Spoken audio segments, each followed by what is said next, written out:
একটি রাতের কথা, চারদিকে নিস্তব্ধতা, সবাই ঘুমিয়ে, কিন্তু একজন জেগে আছেন।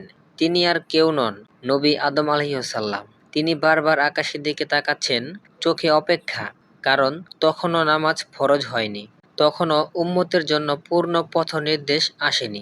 হঠাৎ এক অপূর্ব ঘটনা, আসমান খুলে গেল, নেমে এলেন ফেরেশতা জিবরাইল আদম আলাইহিসসালাম।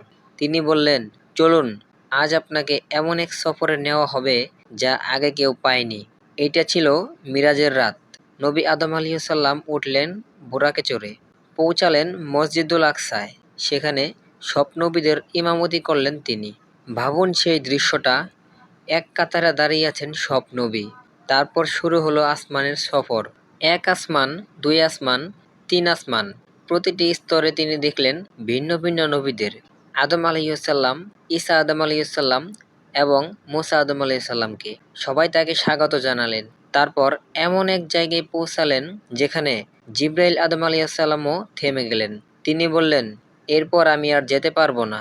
নবী আদম আলাইহিসসালাম একাই এগিয়ে গেলেন।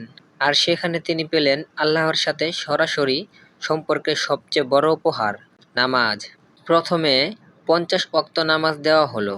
ফিরে আসার পথে মুসা আদম আলাইহিসসালাম বললেন, আপনার উম্মত এটা পারবে না, কমানোর জন্য আবেদন করুন। বারবার গেলেন, বারবার কমালো। অবশেষে হলো 5 ওয়াক্ত নামাজ, কিন্তু সোয়াব রয়ে গেল 50 ওয়াক্ত এর।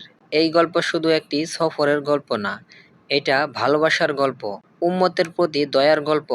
একজন নবী, যিনি নিজের জন্য কিছু চাননি, সবসময় ভেবেছেন তার উম্মতের কথা। তাই আজ যখন আপনি নামাজ পড়েন, মনে রাখবেন, এটা শুধু একটি ইবাদত নয়, এটা সেই উপহার যা আকাশের ওপার থেকে এসেছে।